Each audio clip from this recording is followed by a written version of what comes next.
के 7 न्यायाधीशों के संवैधानिक पीठ द्वारा देवेंद्र सिंह बनाम पंजाब राज्य मामले में अनुसूचित जाति एवं जनजाति को भारत के संविधान द्वारा दिए गए आरक्षण को अनुसूचित जाति एवं अनुसूचित जनजाति में उपवर्गीकरण करके राज्य सरकारें अपने अपने हिसाब से क्रीमी लेयर लागू करके आरक्षण की व्यवस्था लागू कर सकते हैं।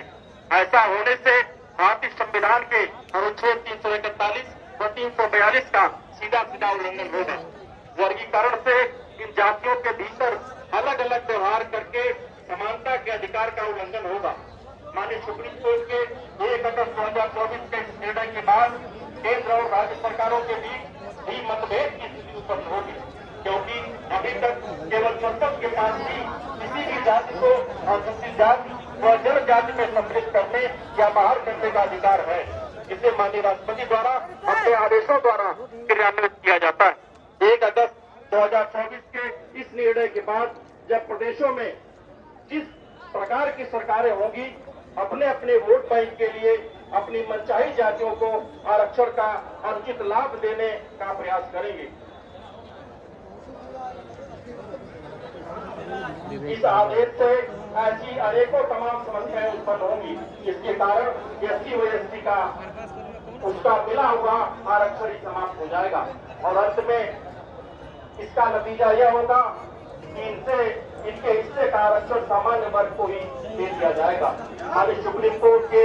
1 अगस्त 2024 के फैसले से पूरे भारत देश में खासकर एससी, एसटी और ओबीसी समाज में हताशा, निराशा व आक्रोश व्याप्त है तथा इस बात का भी भय बना हुआ है कि बाबा साहब डॉक्टर भीमराव अम्बेडकर द्वारा संविधान में सामाजिक, शैक्षणिक गैर बराबरी व छुआछूत अवसर पर दिया गया आरक्षण ही बदला हो जाए। अतः अनुरोध है कि भारत के समस्त एससी, एसटी व भावनाओं व संवैधानिक अधिकार को ध्यान में रखते हुए माननीय सर्वोच्च न्यायालय के 1 अगस्त 2024 के फैसले को निष्प्रभावी बनाने हेतु भारत सरकार निर्देशित करने की कृपा करे कि तत्काल संसद का विशेष सत्र बुलाकर संविधान संशोधन कर इसे नवीन सूची में शामिल करे, जिससे अनुसूचित जाति, अनुसूचित जनजाति वर्गों के संबंध में भविष्य में किसी भी प्रकार का छेड़छाड़, क्रीमी लेयर और वर्गीय करने का अधिकार किसी को भी न हो। साथ ही कोलेजियम सिस्टम को खत्म कर माननीय सर्वोच्च न्यायालय एवं माननीय उच्च न्यायालय में न्यायाधीशों को की नियुक्ति में शेड्यूल कास्ट और शेड्यूल ट्राइब्स व ओबीसी का आरक्षण लागू कर सभी की भागीदारी सुनिश्चित करने की कृपा करें। मोदी तमाम साथियों के हस्ताक्षर है। मैं आप सबसे जानना चाहूंगा कि अगर ये ज्ञापन सही है,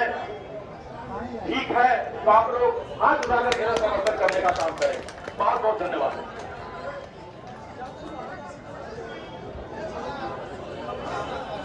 साथियों, जैसा कि अभी ज्ञापन आप लोगों के सहमति से ये पास हुआ है,